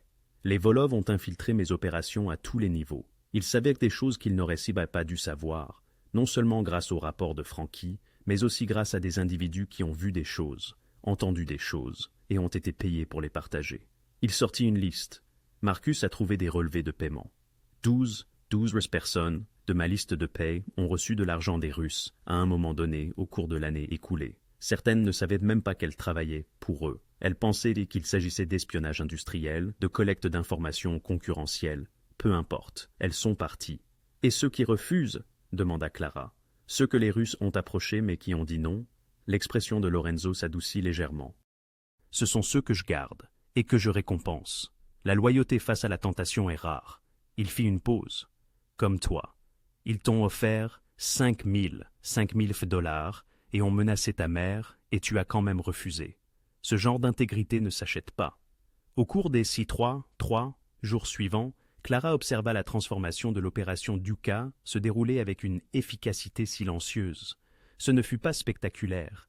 Pas de violence, pas de cadavres, pas de spectacle public. Des personnes disparurent simplement de l'organisation, remplacées par de nouveaux visages qui avaient été minutieusement vérifiés. Le système de sécurité fut entièrement repensé.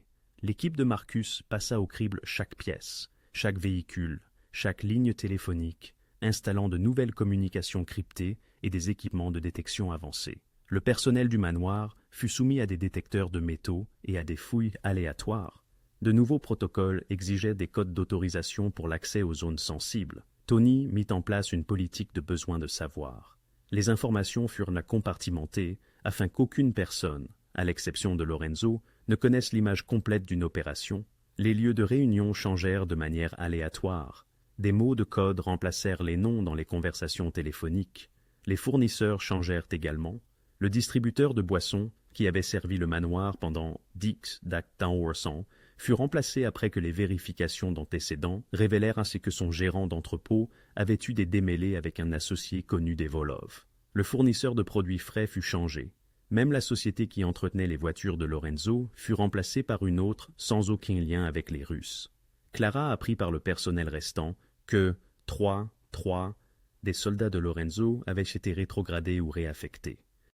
Ils n'avaient rien fait d'ouvertement déloyal, mais ils avaient été imprudents, parlant trop librement en public, se présentant aux réunions à des heures prévisibles, créant des schémas que les Russes auraient si pu exploiter.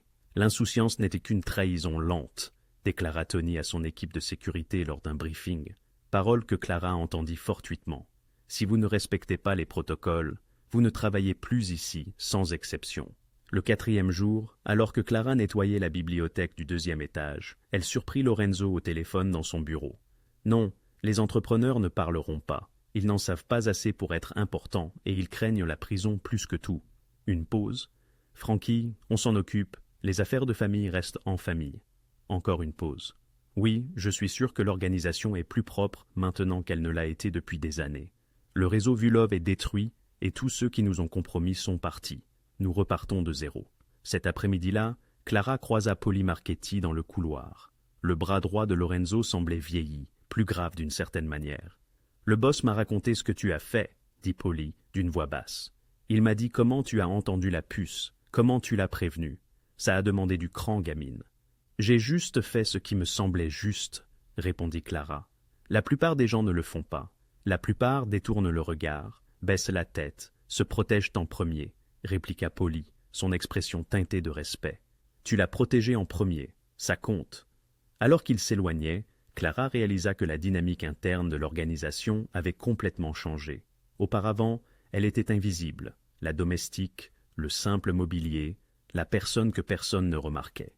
Désormais, les gens la saluaient dans les couloirs. Des hommes comme Polly et Tony la traitaient avec un respect nouveau. Même le langage corporel de Lorenzo avait évolué en sa présence. Il lui parlait directement, sollicitait ses observations, acceptait sa présence lors de moments sensibles.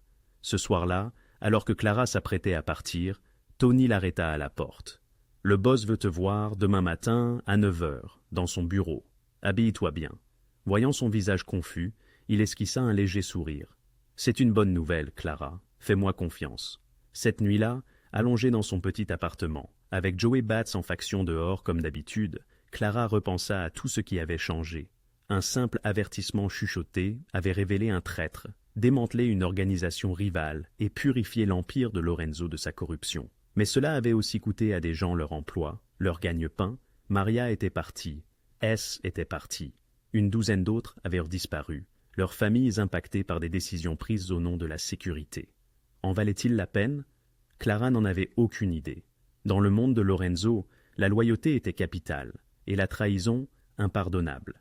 Il n'y avait pas de juste milieu, pas de place pour les erreurs ou les liens innocents. Elle avait sauvé la vie de Lorenzo, mais elle l'avait aussi aidé à consolider un pouvoir qui le rendait plus redoutable que jamais. Demain, elle découvrirait ce que cela signifiait pour son propre avenir. 3 semaines plus tard, Clara se retrouvait de nouveau dans le bureau de Lorenzo, repolissant la même table en acajou où tout avait commencé. Le soleil matinal inondait la pièce, traversant les hautes fenêtres et faisant briller les veines du bois. Le panneau mural où la micro-interception avait été cachée était maintenant fraîchement repeint, les moulures remplacées. Il ne restait aucune trace de ce qui s'y était passé. Le manoir semblait différent maintenant, plus propre d'une certaine manière, bien que cela n'eût rien à voir avec son travail. Le nouveau personnel se mouvait avec une efficacité professionnelle. La sécurité était renforcée. Il n'y avait plus de rumeurs chuchotées ni de regards nerveux. L'organisation de Lorenzo avait été purgée de sa gangrène, et ce qui en restait était plus fort, plus élancé, plus discipliné. Clara entendit des pas et leva les yeux pour voir Lorenzo entrer. Il portait un costume anthracite, impeccable et parfaitement ajusté, mais son expression était plus douce que d'habitude. « Laisse ça un instant, dit-il. Assieds-toi, Clara. » Elle posa le chiffon à polir et prit la chaise en face de son bureau, la même que celle où elle s'était assise au début de toute cette histoire. Son cœur battait plus vite, se souvenant des paroles de Tony sur le fait de bien s'habiller. Elle avait choisi une simple robe bleu marine, la plus belle qu'elle possédait.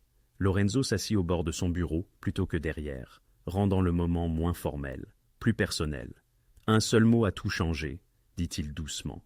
Quand tu m'as chuchoté « tais-toi » à l'oreille cette nuit-là, tu m'as sauvé la vie. Tu as démasqué une traître, détruit mes ennemis et m'as aidé à reconstruire cette organisation en quelque chose de meilleur. Comprends-tu ce que ça signifie? J'ai juste fait ce qui me semblait juste, répondit Clara. La plupart des gens ne le font pas. La plupart entendent quelque chose de mal et se convainquent que ce n'est pas leur problème. Lorenzo tira un dossier de son tiroir. J'ai réfléchi à ce que je devais faire de toi, Clara Reyes. Tu n'es plus seulement une femme de chambre, nous le savons tous les deux. Mais tu n'es pas non plus une soldate, pas une brute, pas quelqu'un qui a sa place dans le côté violent de mes affaires. La bouche de Clara était sèche. Que dites-vous? Je dis que tu as le choix. Il ouvrit le dossier, révélant des documents. Option 1. Je te donne 6 mois d'indemnité de départ, $50 000, et d'excellentes références pour n'importe quel emploi légitime que tu désires. Tu tournes le dos à tout cela, tu recommences ailleurs. Je m'assurerai que toi et ta mère soyez protégés pendant les 5 prochaines années, juste pour être sûr. Tu ne me dois rien, Clara. Tu as déjà remboursé toutes tes dettes. Clara fixa les papiers. $50 000. Une rupture nette, une vie normale. Quelle est l'option 2 demanda-t-elle. L'expression de Lorenzo était indéchiffrable. L'option 2 est que tu restes, non pas comme femme de chambre, mais comme quelque chose de plus important, ma gérante de maison et mon assistante personnelle. Tu coordonneras le personnel, géreras les opérations domestiques, seras présente à certaines réunions pour observer et conseiller. Tu feras partie de mon cercle intime, avec le salaire, la protection et le respect qui l'accompagnent. Pourquoi moi? Parce que tu vois des choses que les autres ne perçoivent pas, parce que tu es assez intelligente pour savoir quand parler et quand te taire, parce que dans un monde où tout le monde veut quelque chose de moi, toi, tu as juste voulu faire ce qui est juste. Il marqua une pause. Je te fais confiance, Clara. C'est rare pour moi maintenant. Clara pensa à son appartement exigu, aux frais médicaux de sa mère, à la lutte constante pour payer le loyer. Elle pensa à son frère, qui avait choisi le mauvais camp et l'avait payé de sa vie. Elle pensa à Maria pleurant alors qu'on la conduisait hors des lieux et au visage amer de Frankie lorsqu'il avait avoué sa trahison. « Qu'est-il arrivé à Frankie » demanda-t-elle soudain. La mâchoire de Lorenzo se serra. Il est vivant, exilé en Floride avec une allocation mensuelle, assez pour vivre, pas assez pour compter. Il ne pourra jamais revenir à Chicago, jamais contacter personne de l'organisation. S'il enfreint ses règles, le marché est rompu. Il la regarda dans les yeux. Je ne pouvais pas tuer un membre de ma famille, quoi qu'il ait fait, mais je ne pouvais pas non plus le garder près de moi. Alors, il devra vivre avec ce qu'il a fait, seul, pour le reste de sa vie. C'était une mesure de clémence, réalisa Clara, mais aussi une punition. Être coupé de tout et de tous ceux qu'il avait connus, vivre de la charité du cousin qu'il avait trahi. Si je reste, dit Clara avec prudence, je ne deviendrai pas une criminelle, je ne participerai à rien d'illégal. Je ne te le demanderai pas. Ta valeur réside précisément dans ce que tu es. Honnête, observatrice, morale. J'ai beaucoup de gens qui feront des choses illégales. J'ai besoin de quelqu'un qui me dira, quand je franchis des limites, que je ne devrais pas franchir. Lorenzo sourit légèrement. Considère-toi comme une conscience allouée.